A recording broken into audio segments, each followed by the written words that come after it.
Diddy has found himself stuck in yet another scandal, y'all. R&B sensation Cassie Ventura has thrown the legal spotlight on Sean Diddy Combs, unleashing shocking claims in a lawsuit filed in Manhattan federal court. The allegations range from rape and physical abuse to sex trafficking, clandestine encounters with male escorts, and even a bizarre incident involving the destruction of Kid Cudi's car. In response to these bombshell allegations, Diddy's attorney, Ben Brafman, vehemently dismissed the claims, labeling them as offensive and outrageous. Apparently, over the past 6 months, Combs has faced persistent demands from Ventura for a staggering $30 million. What's shocking is Brafman characterizes Cassie Ventura's demands as a request, threatening to unveil a damaging tell-all book about their relationship, a proposal that was rejected, deemed nothing short of blatant blackmail. Brafman continued his vigorous defense, asserting, despite retracting her initial ultimatum, Ms. Ventura has now opted for legal action filled with unfounded and sensational claims, seemingly aimed at tarnishing Mr. Combs' esteemed reputation and securing a financial windfall.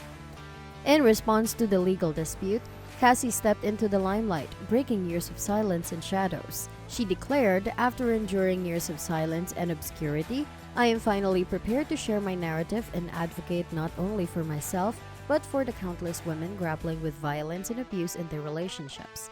She added, as the clock ticks towards the expiration of New York's Adult Survivors Act, it became evident that this was an opportune moment to shed light on the trauma I've endured, an ordeal that will shape my recovery for the rest of my life. Since those tumultuous times, the artist has found solace in Alex Fine, a fitness trainer, exchanging vows in 2018. They welcomed 2 daughters, Frankie and Sunny. Cassie's legal representative, Douglas Wigdor, emphasized the singer's journey toward healing, stating, no individual should be subjected to the hardships Ms. Ventura has faced. Her courage to speak out against the abuse she endured, holding her abuser and those complicit accountable, stands as a testament to her resilience and strength. Wigdor went on to claim, Mr. Combs attempted to silence Ms. Ventura with a substantial financial offer, a staggering 8 figures, to stifle her and prevent the filing of this lawsuit. Yet she chose to turn down his overtures, opting instead to lend her voice to the countless women suffering in silence. Back in 2005, Cassie, a 19-year-old aspiring artist, joined the influential rapper Diddy by signing up with his label, Bad Boy Records. Fast forward to 2017 and 2018, Cassie sheds light on a difficult period in their relationship. She describes feeling trapped in a lifestyle marked by extravagance, a fast-paced existence, and drug use. Diddy was almost 2 decades her senior. During this time, Cassie claims she desperately wanted to leave due to alleged mistreatment. She felt that staying with Diddy would hinder her career and jeopardize her well-being. This realization sets the stage for legal action. In September 2018, Cassie recounted a dinner with Diddy at an Italian restaurant in Malibu, California. Anticipating a discussion to bring closure to their relationship, she claims the evening took a dark turn. My lifestyle is so different than everyone else's that, I don't know if marriage would be conducive to me sitting here with you right now. Allegedly, after the dinner, Diddy forced his way into her apartment, attempting to initiate a kiss. Despite Cassie's objections and attempts to resist, she asserts that Diddy proceeded to forcibly undress her and engage in non-consensual acts despite her repeated pleas of no. The singer maintains that Diddy continued to encourage her drug use, with him introducing her to opiates around 2008. Allegedly, he often had pills and other drugs out in the open like candy.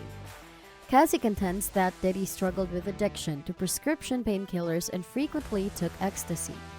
Within 2 years of their meeting, Cassie claims she found herself deeply entangled in Diddy's inner circle as his romantic partner. Cassie's account takes a more surreal turn as she describes alleged sexual encounters orchestrated by Diddy. She asserts that shortly after commencing their romantic relationship when she was 22 and he was 44, Diddy expressed a desire for voyeuristic fantasies.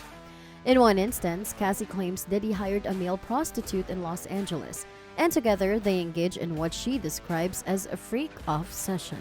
The encounters involve wearing masquerade masks, ingesting drugs, and performing various acts under Diddy's direction. Cassie alleged that Diddy did not only watch but also filmed these encounters with his phone or tablet. Cassie asserts that Diddy consistently supplied both her and the male prostitutes with copious amounts of drugs, including ecstasy, cocaine, GHB, ketamine, and marijuana, as well as excessive amounts of alcohol during these encounters. Cassie claims it became routine to receive IV fluids the day after the FOs to recover from the effects of the substances. In addition to these disturbing revelations, Cassie outlines a distressing pattern of physical abuse. She alleged that Diddy would frequently subject her to punches, beatings, kicks, and stomping, resulting in visible injuries such as bruises, burst lips, black eyes, and bleeding. Cassie describes feeling trapped in what she characterizes as a cycle of abuse and relentless violence. Cassie recounts several disturbing incidents of physical violence allegedly inflicted by Diddy. One particularly harrowing episode took place in January 2009, sparked by Diddy's anger upon learning that Cassie had spoken to another music manager at a Los Angeles party. In a fit of rage, she claims Diddy pushed her into a car and stomped on her face. Despite efforts by his security staff to intervene, the situation escalated. Upon reaching Diddy's residence, Cassie attempted to escape, but he allegedly followed, delivering another kick to her face. Bleeding profusely, she was brought into Diddy's home, where she vomited from the violent assault. Recognizing the severity of the situation, Diddy reportedly panicked and had his staff take Cassie to the London hotel in Los Angeles, where she was required to stay for a week. Another instance of alleged abuse occurred inside a Cadillac Escalade after a party with Jay-Z. Cassie claims Diddy kicked and hit her, eventually forcing her out of the vehicle on Fifth Avenue in New York City. She hailed a cab and made her way to her Manhattan apartment, where she struggled with fear and solitude, unable to confide in anyone about the alleged abuse by this influential figure.